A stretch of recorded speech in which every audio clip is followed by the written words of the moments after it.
Welcome to Always in Escrow with Serena Appel and Colby Perchin. Hello, Colby. Hey, Serena, how are you? I'm amazing today, and I am incredibly uplifted because we are speaking with Michael Fischer, the founder and chair of the Laszlo Fischer Foundation, dedicated to supporting foster care youth aging out. Partnering with Vita Nova, the foundation is currently constructing the Laszlo Fischer House, a 12-unit apartment building tailored to the needs of these young adults. We are also excited to announce the Laszlo Fischer Foundation's second annual golf tournament is scheduled for May 31st, featuring celebrity host Jeff Hamilton. And in addition to his philanthropic work, Michael also leads 626, a healthcare tech firm based in Delray Beach. Michael, welcome to our show. Thank you, both of you, for having me. So, Serena, I love when we have special guests on, and Michael is very special to me because I think you know who he's married to. Serena, do you know who he's married to? I do. So, Michael is married to Lauren Grabois Fisher, B Books ultimate star. So we are so lucky, and I love what we're going to be talking about on this show because we love children, and this episode is really dedicated to that. So, Michael, you ready for some questions? Would love it. What inspired you to establish the Laszlo Fischer Foundation? That's a great question. So, April 5th, 2020, I lost my father to COVID. My dad was my best friend, my best man at my wedding, one of the most incredible individuals in the world. He grew up in the world in horror during the Holocaust. At age 3, fending for himself, trying to figure out, is he going to live or die? Is he going to get fed or not fed? When a child at that point should only be worrying about who they're going to play with and what toys do they have. My dad was left to fend for himself. So my wife and I were trying to figure out, how do we honor my dad and kind of bring the story to life? And as you fast forward decades after the Holocaust, we find out that foster teens at the age of 18, when they transition out and become emancipated, are basically in the same position. They have no family, they have no connections, they have really no finances, and are basically have the wall stacked against them of opportunities. So my wife and I figured out that we want to build housing for these children and give them the opportunity at age 18, when they get out of the program of foster care, to have an opportunity for 18 to 25 years old to stay in a place where they know somebody loves them and somebody cares about them. So the housing for us is a big, big push in what we are doing in our mission. And we are working with groups to do what's called wraparound services. So they provide mental health counseling, on-the-job training, fiscal responsibility, so we can give these kids the tools they need to succeed. Really incredible that you saw a need and you're going for it. I am a big fan of your wife and her mission, also with her books, and I am incredibly impressed and supportive of this mission too that you are both visionaries of. So thank you. All right, so we've talked a little bit about the housing. Can you tell us some of the projects and initiatives that the foundation is involved in to help children in need? Can you tell us a little bit more? Of course. So another organization that we align with is called Florida Children's First. They are all about advocacy for children, for foster kids. 2 weeks ago, they sent a few hundred foster teens to Tallahassee to help with legislation, because I feel that it's an important cause, because I shouldn't help guide legislation. The children that are affected by these situations, who live it each and every day, are the ones that should be helping design the change that needs to be there. These kids, when they get out, I've met lots of them. They all tell me the same story. Michael, we have nothing to lose. We've either been abused physically and mentally. We run away. The police bring us right back into these same terrible situations. And all we want to do is just get out. And when we get out, we realize there's nothing for us. So we have 4 options. first option is to go commit a crime. Because then if I'm incarcerated, I get free room and board. So take the next 10 to 20 years of your life to figure out what you want to do with yourself. So that's not an option. Second option, which is the fastest option, is suicide. Suicide just eliminates all the pressures and fears that you have of being left alone, and that's not an option. Third option is sex traffic, which the sex traffickers know exactly when the kids get out, where they're residing temporarily in some kind of housing or shelter that's just for a few days, and they lure them in with financing and money. And your fourth option is homelessness. So for us, any organization that puts these kids first and shows them that there are people out there that care about them and love them and believe in them and will do whatever it takes to make the change that's needed so that these kids have a chance. That's what I'm all about. Yes. Yes. Oh, you and your wife are such amazing humans. It's incredible also that you are, right there. You're with these children. You're speaking to them. Those conversations must be amazing and also eye-opening. Every foster youth that I've met, the majority are they're broken. They can't look you in their eyes. They can't talk to you like that they have any value or worth. And it's the opposite. The lessons I learned from them are incredible. They come from nothing, and they are the future of America, and they deserve everything and anything that was never given to them times 10. So, can you, expanding on that, can you share a memorable moment or story that illustrates the impact of the foundation's work on a child or the community? Yeah, I was visiting one of the foster villages about 3 months ago, and I had met one of the youth. I'm not going to provide her name. She aged out at 18, wants to give back, very big into meditation and yoga because people having their inner chi and being able to kind of find their center is so big. And so she starts to talk to me. She's like, "Yeah, I've been going around to all different foster villages and doing these lessons with bowls, and I can't do it anymore because my bowls are broken." And I said, "I'll buy you new bowls." So, by the way, bowls are not inexpensive, but worth every penny. So I bought her a whole new set of bowls, and now she's able to be on the road again and do these life lesson changes with these kids. And I sat through one of the classes. It was about 45 minutes. Um, I have very limited patience in life because I'm always on the go, but I actually truly enjoyed it and the sounds and everything that brings you together. And then after, I got to meet 27 foster youth that are working. A lot of them are trying to go into the legal field because they want to be advocates for their friends. Um, I met a lot of people that are going to college for the first time, but a tremendous amount of them are about 2 to 3 years behind in education because it wasn't really a priority within their foster homes that they were in. Um, but they now are given chances and given opportunities and little things like somebody just sitting down and talking to them and asking them, "What do you want to do? What makes you happy?" These are things that they don't get asked. And I think in life we take things for granted. We all come from different walks of life, and everybody has a different story, and not one is better than the other. But I come from a family, we did not have money growing up at all, but I had love, and I had more love than anybody can ever imagine. And so when these kids come out and they don't have the financial backing, they don't have the love, they don't have the support, they're set up for failure.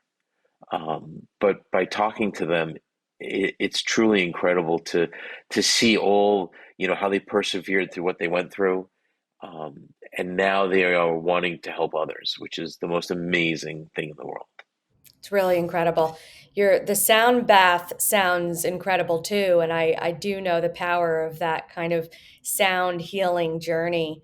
And it's amazing that that individual is bringing it to other individuals because it's so powerful. It is a little bit new, though the practices are, timeless, but that's also, it's incredible to hear about these conversations you're having, the interests that these children have, right? endless possibilities too. I think it's, we don't realize as a society that we all have different connections in life, and everybody, I believe, comes in your life for a reason. So I sat with someone 3 weeks ago, and he was telling me, I really like food. I said, I do too. We're like twinsies. And he's like, no, no, no, I like to prepare food. I go, me too. You could deep fry a tire. I'll eat it. And he said, no, I really want to do like food instead of, I'm just used to McDonald's and fast food, and there's nothing wrong with that, but it doesn't give the proper nutrients. So I'm setting him up with a friend I know who owns a restaurant, and he's going to give him private culinary classes. So it's little things like that that like make the world a difference. So we're gonna get him a set of knives. We're gonna get him like a custom apron and like just do it nice so that way he can enjoy. And my friend said he's like, I'll hire him right after. I was like, fantastic. I said, as long as the food's delicious. Oh, that's beautiful. Wow, you really are seeing these children in so many ways. I mean, I do think that that's present for you, but then it also really comes back to our conversation in that fantastic episode we had with your wife. And it really does. And, being present and listening, and how we all are, what Colby said, we all really are here for children, our children, yes, but other children. We see you. We see these other children. We want to listen. And yes, we do have connections. We're all, working, we have friends, we have colleagues, and it's nice when we can make those connections, those alignments matter. And it does sound like you're doing just that. And there's a lot of simple things for us that are very extensive for them, that we can do to make a change. Right now, trying to work on getting these kids, college isn't for everybody, but the kids that want to go to college, we have the opportunity of getting them to go through college without having any debt. So now I want to go to post-secondary for those that want to become lawyers or doctors, or get an MBA or whatever they want. So that's like another big push that I'm going to be working on, because these kids should be able to get out of these different educational situations with the degrees that will hopefully make them the most empowered people in the world. And I'm trying to eliminate the debt on the other end for them, because it's just not fair for them to have that. That's incredible. Michael, can you tell us more about the partnership with Vita Nova and how it came about? Yeah, Vita Nova is an amazing organization out in Palm Beach. They have tremendous resources. They are the ones that people go to that are kind of the number one if they have a foster issue. If they're runaways, if they are in a terrible situation, that's the resource to go to. They have classes about hygiene, about resume writing. They can use the laundry room there. They can have pantry.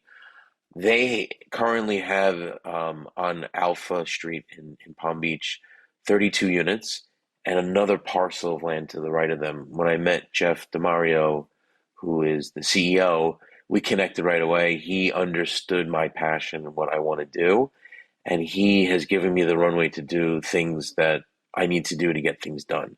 So they have a parcel of land attached to it that we are doing the first Laszlo Fischer house on. They are anything that needs to be connected to community, to other outreach centers, they connect the dots. They truly are special people. And also the housing that we're building, I only have one of two requirements. You either have a job or you go to school. Outside of that, the housing is yours. You get to stay there till you're 25 years old.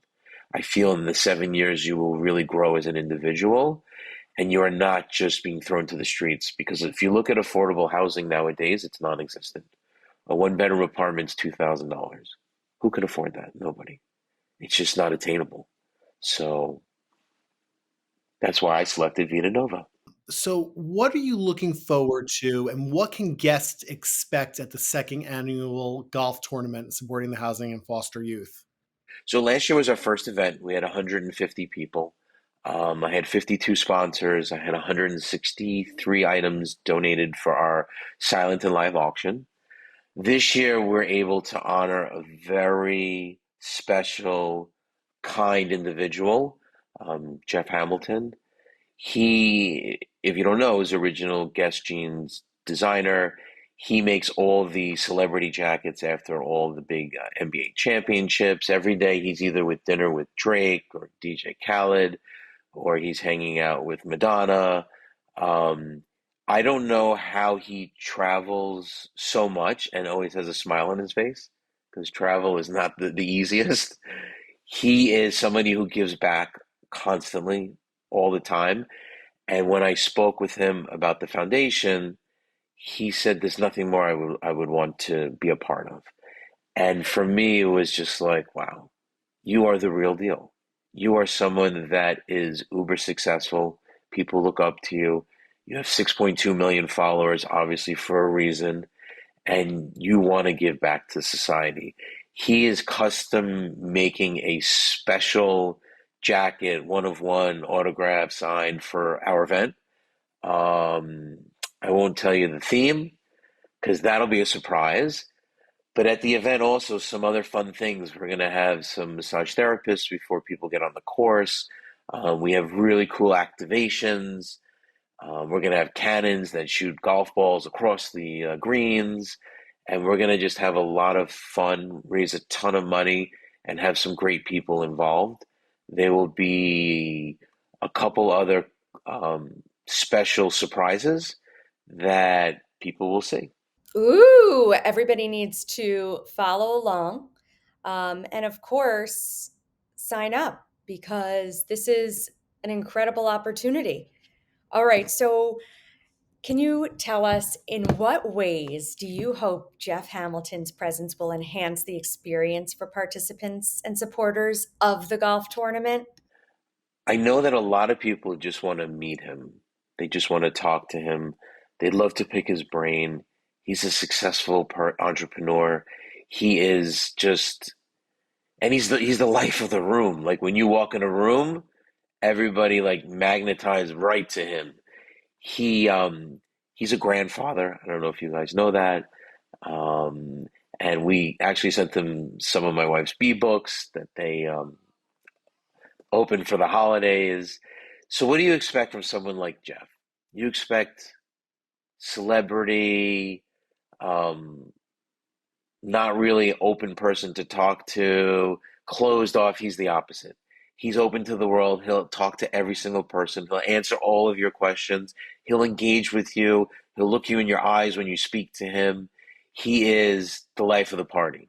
He is an incredible individual that is volunteering his time. He is not charging me to come to the event. He just wants to support the event. He knows how important honoring my father and the legacy of my dad is to me, and he just wants to be a part of it. So the rest will be a surprise. So special. That really is I got goosebumps. I can't wait. So tell our audience, how can people get involved or support the work of Laszlo Fisher Foundation? Because I'm sure so many are going to hear this episode and like, wow, that was moving. How can people get involved? So there's many ways. Number one is advocacy, talking about what we're doing, spreading the word of who we are, what we are, and giving us opportunities through legislation, through connections, through people who want to volunteer their time within the foster community. A lot of these kids need mentors. They need opportunities. They need abilities to reach out and find people in all different walks of life, whether you're a sports person, whether you're a homebody, whether you're an author, whatever you do in life, these kids, there's someone that is looking for that kind of connection.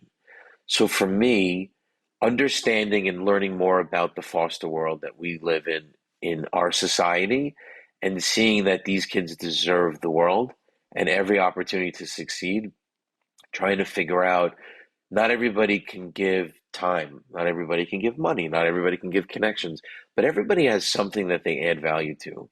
whether we have an event and you want to volunteer to help spread advocacy, whether you own a business that's a service or a product. We have swag bags going out at the event that are very elite crowd going to, so it's great reach.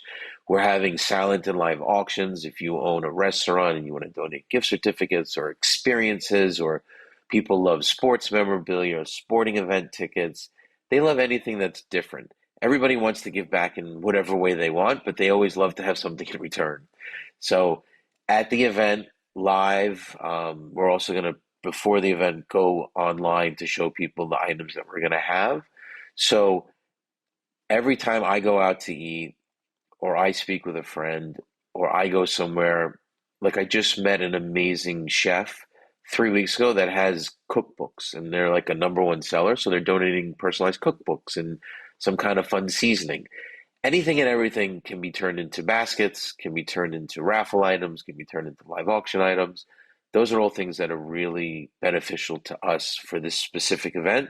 But overall, it's about advocacy. It's about fighting for these kids and trying to figure out how that we all can get together as a society and make these kids the number one priority. I feel that they are truly neglected.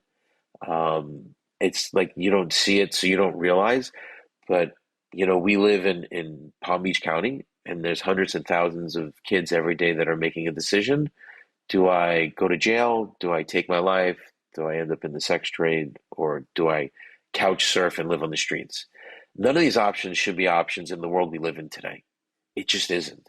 So, whatever way you want to reach out or connect, I would love to talk to you. I'll have hot cocoa because I don't drink coffee, and we can talk about any different ways to get involved, to make change, to help these kids. Once you meet them, all you want to do is dedicate your life to them.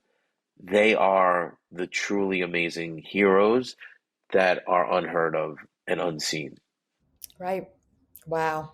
Thank you, Michael. Thank you for your time. Thank you for joining us. Thank you for all you're doing for the future generations out there. And um, we are so excited to spread the word for everybody to know about the foundation. And can't wait to see you soon in Florida and hear all about the work you're doing. Thanks again.